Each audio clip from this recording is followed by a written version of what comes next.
because there's no zero in this reality. That means that there's no gaps. It's like a program. You can't have gaps in your code because the code will crash the system. So God would not create the entire creation with gaps. It's got to be complete, whole. The knowledge of good and evil. Good is complete. Evil is incomplete.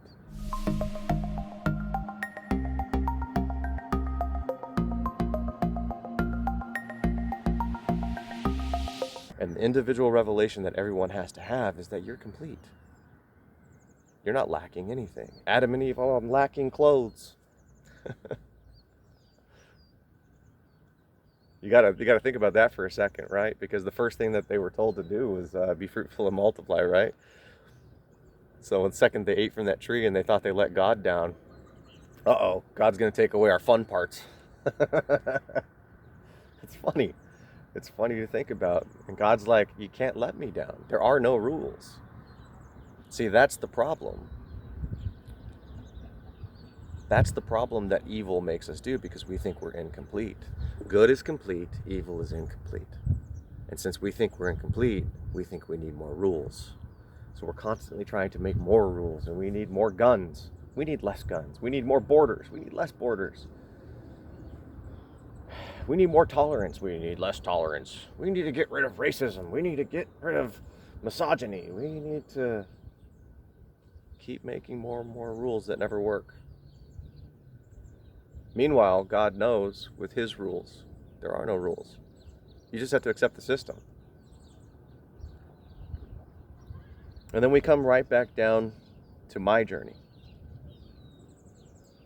When it was showed to me, and believe me, I went so deep into my own personal hell, because all of the loose ends in my mind, trying to put the pieces together, every time new information would come to me, given to me from God himself, I rejected him. The same way Adam and Eve rejected the system, because I chose evil, the incomplete path, over the complete path that God was trying to show me. How logic has already been written, the rules have already been written, and I was rejecting that. And I was trying to put the pieces together myself. And by doing that, I was creating panic and terror, because there's an end, or there's never an end, or I don't know what. And so you end up making the singularity problem. And again, it's all back down to mathematics, because zero doesn't actually exist. So pulling away from God looks a lot like the singularity.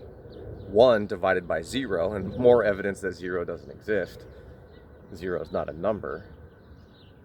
1 times 0 is 0. We treat it like it's a number. It's not a number.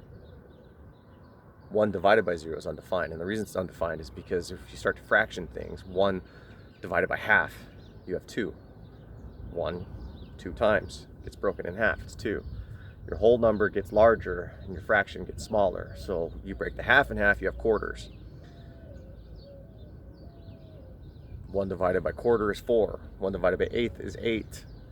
16ths, 16. The larger your whole number gets, the smaller the fraction gets. You now have this funnel vortex type thing, because you keep fractioning and fractioning and fractioning and fractioning away from the truth. That's why it was so painful for me to do that, because I was trying to figure everything out myself, and I was ignoring everything that God was showing me. And that's what hell is. Hell is not a place where you die and you go to hell and you burn there forever. No. Heaven is when you're one with God and you accept where you're supposed to be. This is good. Heaven is here on earth. It's right here. This is a good place. It's good. It's complete.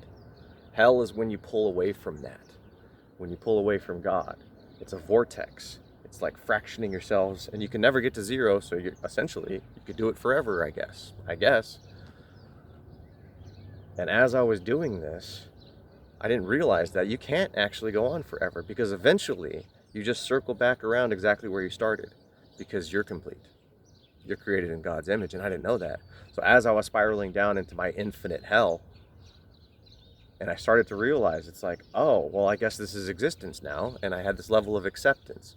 And once I had that level of acceptance, I woke up in this state of where I was, and I was like, wait, I was here the whole time. God's like, yeah, you're already complete. You can do that to yourself, but all paths end where you're at, because you're good. You're complete. So you went, basically I went on this unnecessary journey through hell. Didn't need to happen. And I had this revelation, and I was like, oh, that's what we're all doing. We're all pulling away from the truth, and that's existence. That the job's already done.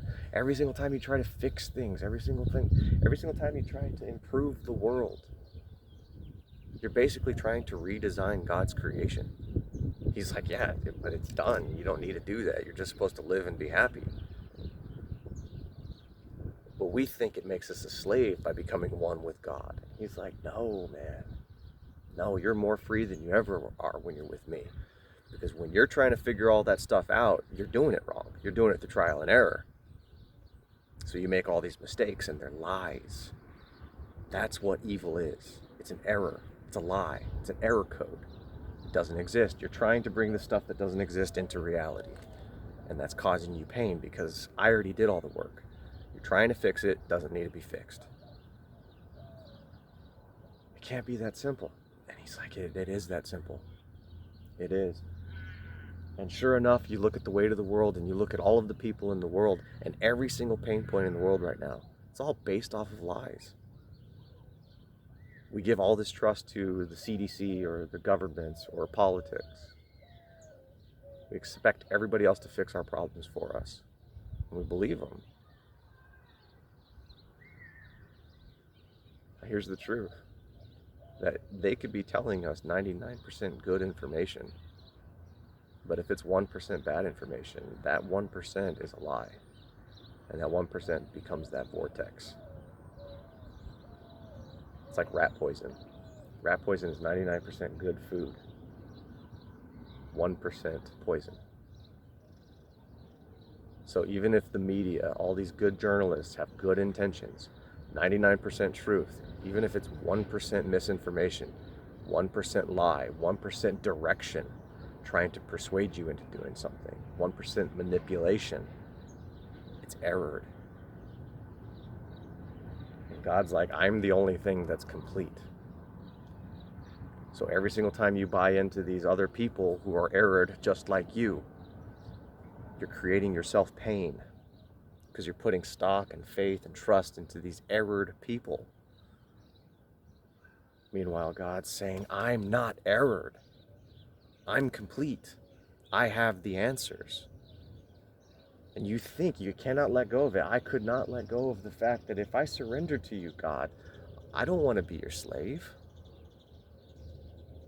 Then I lose me. I'm no longer me. And he's like, don't you get it? You will always be you. You were given the choice, a sentient choice, to be different from me. And you made that choice. You are different from me. There's no undoing that. You will always be different from me. But you have me to rely on for all that missing information that you don't have. So you're not incomplete. You are complete through me. I am the ultimate internet. God is the ultimate Google. You're not a slave. You're a slave to your own trial and error. You're a slave to the misinformation, to that 1% lie that you buy. You are a slave right now. You can be absolutely free through me. Now what happens is you end up getting this beautiful structure, and it only works when everybody does it because that's the whole point. We are one.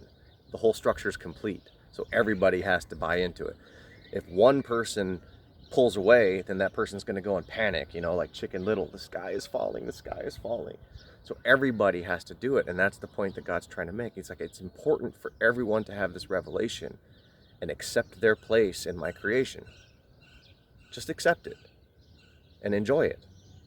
Now, the most beautiful thing is when you reject it, you're looking for this error code of nothing that doesn't exist. But when you accept it, you're no longer looking for that error code. So you're no longer selfish and greedy and looking for terrible things and doing these things that you find to be terrible. Think of it in terms of pizza, right? Two-dimensional math. When you're looking for the error code and you're pulling away from God, this is why another reason that our two-dimensional math and our numbers are errored. You think of it like if you have pizza. and you split that pizza into thirds, and you have a friend of yours that's hungry. You're like, I'm going to give you 1/3 of my pizza, but it's my pizza. It's not yours. So I'm going to give you 1/3. Here's 33.3%. And what you're doing is you're creating this infinite row of threes. Because it's my pizza, it's not your pizza. Infinite rows of threes. 33.333333333% connected to this pizza. So now you will always feel indebted to me because I gave you some of my pizza. And I will always have that connection to you, knowing that you owe me something because I gave you some of my pizza. There's an infinite connection to that pizza with 33.33333 strings attached. But that's wrong. That's error. That's two-dimensional. Life is infinitely dimensional. We're all one. It's not my pizza. You're hungry? Here, have a slice of pizza. There's no cheese. We're all one. Oh, you have something that you need, something that I have? Here, have it. I need more somethings that lack the error code, the evil, the loss, the incompletion. That is what's causing the problems. I need more money. That person's trying to take my money. We lock our doors because we're afraid someone's going to take something that I have. It's mine. Why is it yours? If they need it more than you, give it to them. But it's not easy, is it? It's not easy to let go of this thing called evil because we think we need it. It's part of us. I spent my entire life looking for nothing. Holding on to it tight. So how do we do it? How do we let go?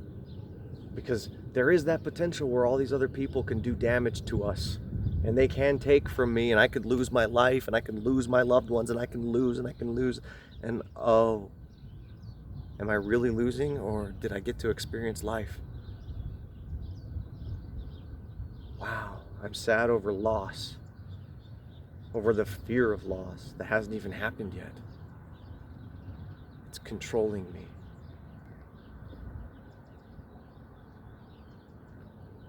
This video was intended to be like 10 minutes. I was trying to summarize it. I'm gonna make a whiteboard video explaining more of the complex mathematics, the semantics of it, the way that it was explained to me. Because it's imperative. See, because we are so flawed in our school systems with how we're teaching kids. It's not just the cupcake thing. We teach our kids to be conflicted. We treat them all like they're the same. We treat them all like they can learn the same. We treat them all like they're on an assembly line, on a conveyor belt. We're just pumping out kids through the school systems. And instead of destroying the school systems and admitting that it was a dumb concept and creating something new, like we shouldn't put kids in the classroom because they're the same age. We shouldn't even be putting kids in a classroom. They should be outside playing. There's ways that they can learn. We can build playground equipment where they can run and play and learn numbers that way. It's part of life. We all learn better with hands-on training stuff anyways, right? Sitting down and doing it the book method. Let's face it, what's the percentage of kids that actually learn that way? There's a whole bunch of errors that we do with our system, but we don't ever want to go backwards. We don't ever want to reevaluate and look at ourselves objectively because of the error code. We don't want to admit we did wrong. We don't want to admit that it's the same reason we don't want to view God. We don't want to say to ourselves that we're errored, that we're flawed. But mathematically speaking, we are. Because we're looking for something that's incomplete. And when life in reality is not incomplete, it's beautiful. It's finished. Why do you think I'm at the park today making this video? I love watching the children play, and I love watching the birds fly and the cool air, spring air here in Arizona. Just love the spring. Because life is beautiful, but you can't see all of that beauty when you're looking at the error code. The error code makes you look through life through a straw, and like all these terrible things that caused pain, instead of opening up your eyes to the entire world. It's one world. It's not all these little fragmented things that happened. It's a big picture. It's life. It's existence. It's here. And it's great.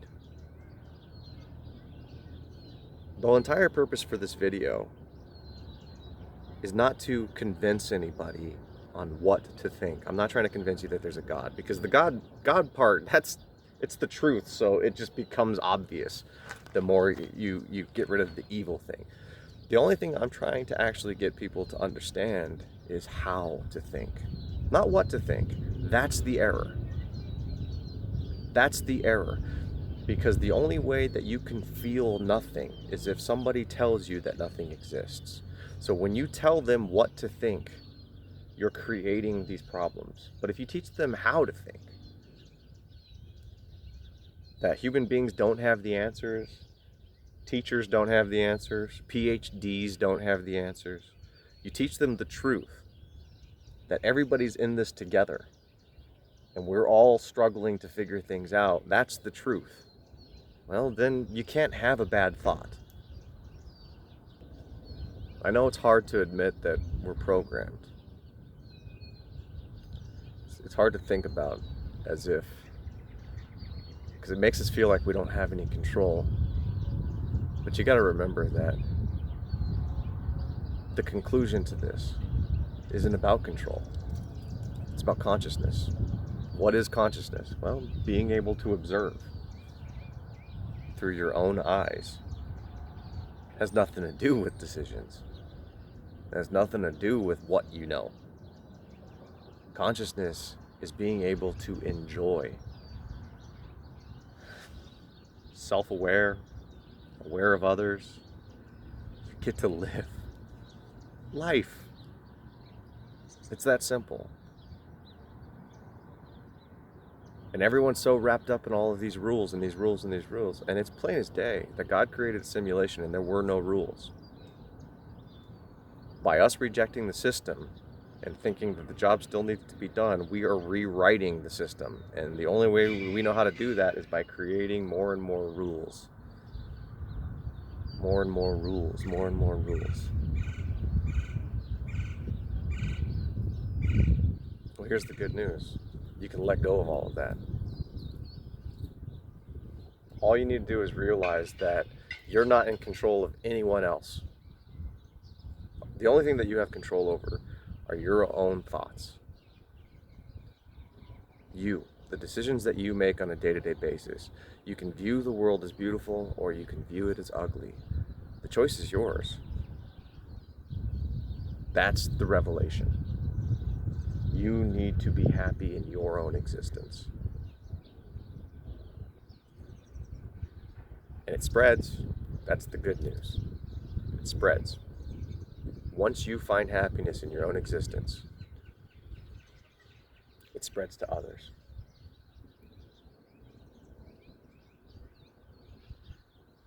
So my only goal with this is to destroy the error. That's the only goal I have. I'm not trying to get you to believe in God. I'm not trying to tell you what to think. I just want everybody to finally understand that this error is in our own minds and we need to be aware of it so we can get rid of it, because it's truly at the core of all of our problems.